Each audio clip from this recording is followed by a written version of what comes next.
Ayan po mga kabisdak, ito ulit ng inyong Tagalog bisdak, Bisayang dakong commentator. Ayan, sa usapan ulit par no. Trending ngayon no si GM Bravo. Si GM Bravo par isang star player din no sa LPU Lyceum no. Isa siyang swingman doon. Ang nangyari kasi par no sa fourth quarter ng kanilang laro kahapon ito par Saturday.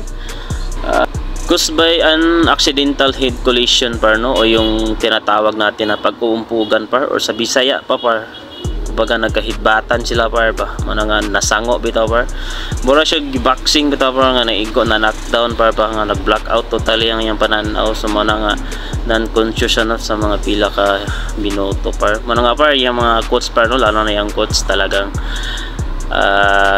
labis na nalulungkot. Maging ang kanyang mga kupunan par at ang kanyang kalaban na team talagang nakipag-simpatya po sa kanya par no, sa nangyari sa kanya par no. Kaya po par no, habang tayo ano man ginagawa natin par no, ano man natin gagawin at gagawin pa natin, talagang huwag natin kalimutan, ugaliin po natin par, manalangin par, para meron tayong guidance po no, sa ating Panginoong Diyos. Ayun no, di ba? So ito po nangyari sa kanya par.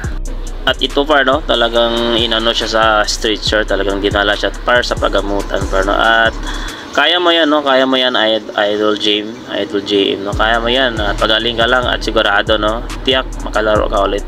Kaya mo yan no, lalo na't naghihintay sa iyo ang inyong coach, ang inyong mga ka-teammates no. Kaya mo yan par. Yan, nakakatakot din itong balita par no, pero sa update ngayon no, parang nagiging okay na siya no, at nakakausap na din siya ng kanilang mga coach, maging sa kanilang mga teammates par. So ayan po ang nangyari par no, dahil po sa isang head collision no, o pag-uumpugan, kaya yun po nangyari sa kanya, para siyang naigo sa kumo par ba.